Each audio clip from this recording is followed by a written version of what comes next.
தமிழ்நாட்டை இந்துக்கள் இழந்து விட்டார்கள். அதுதான் உண்மை.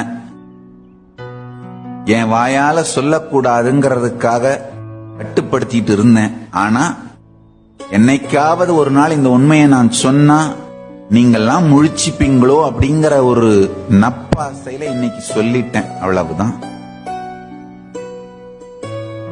இன்று தமிழக இந்துக்களே நீங்கள் விழித்துக் கொள்ளவில்லை என்றால் உங்களையும் உங்கள் கலாச்சாரத்தையும் ஆதீனங்களையும் மடங்களையும் சிவாச்சாரியார்களையும் இந்து மதத்திற்காக சிந்திக்கின்ற அரசியல் தலைவர்களையும் சமூக தலைவர்களையும் பாதுகாத்துக் கொள்ளாவிட்டால்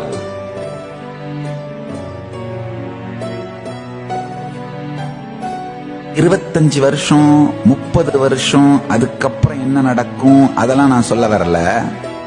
அடுத்த 4-5 வருஷம் கூட தாக்கு பிடிக்க மாட்டீங்க. அதான் உண்மை. ரொம்ப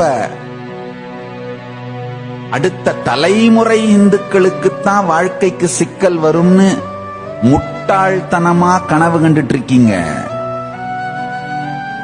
அடுத்த டிகேட், அடுத்த 10 ஆண்டுகளுக்கு உங்கள் மிச்சம் இருக்கின்ற எச்சம் இருக்கின்ற சொச்சம் இருக்கின்ற கலாச்சார அடையாளங்கள் நல்லா புரிஞ்சுக்கோங்க. நம்ம கடந்த காலத்தினுடைய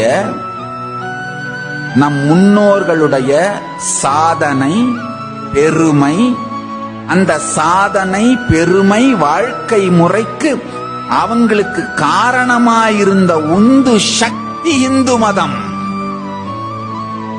அந்த சத்தியங்கள் உங்களுக்கு புரிஞ்சாதான் உங்க எதிர்காலத்தை உருவாக்கிக் கொள்ளுகின்ற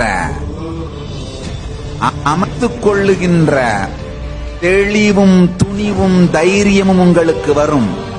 கடந்த காலத்தின் சத்தியத்தையும் சாத்தியத்தையும் சக்திகள்